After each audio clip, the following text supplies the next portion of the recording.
Hello എൻ്റെ മക്കളെ. ഇനിയിപ്പോൾ നല്ല ചൂടില്ലായിരുന്നോ? അങ്ങനെ എൻ്റെ മോള് ആയൂര് പോയിട്ട് വന്നു. ഇത്രയും ഉള്ളൊരു കറുത്ത തണ്ണിമത്തങ്ങയും മേടിച്ചുകൊണ്ട് വന്ന്, ഇത്രയും മുന്തിരിങ്ങയും മേടിച്ചുകൊണ്ട് വന്ന്. അപ്പം നമ്മൾ വിചാരിച്ചേ ഇതിച്ചിട്ട് കുടിക്കാമെന്ന്. വേണ്ട, ഇങ്ങോട്ട് കാണിയില്ല മക്കളെ.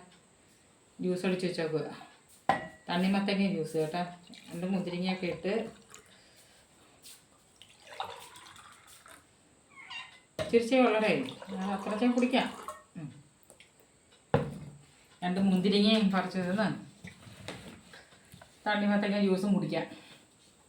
തണുത്ത തണുത്ത ജ്യൂസ് വെള്ളം കുടിക്കാൻ എല്ലാവരും ഓടി വാ, നമുക്കൊക്കെ കുടിച്ചിട്ട് നിന്നിട്ട് വാ. വീഡിയോ എല്ലാവർക്കും ഇഷ്ടപ്പെട്ടെന്ന് വിശ്വസിക്കുന്നു. ഇത്രയേ ഉള്ളൂ എൻ്റെ വീഡിയോ. ദാണ്ടെ മുന്തിരിങ്ങ, ദാണ്ടെ മക്കളെ മുന്തിരിങ്ങ, ദാണ്ടെ മോളെ, അല്ലേ എൻ്റെ കൊച്ചിന് കൊടുക്കട്ടെ. ഇതാണ് എൻ്റെ വീഡിയോ. ലൈക്കും സബ്സ്ക്രൈബൊക്കെ തരണേ. ശരി എന്നാൽ ഇനി നാളത്തെ വീഡിയോ കാണാം.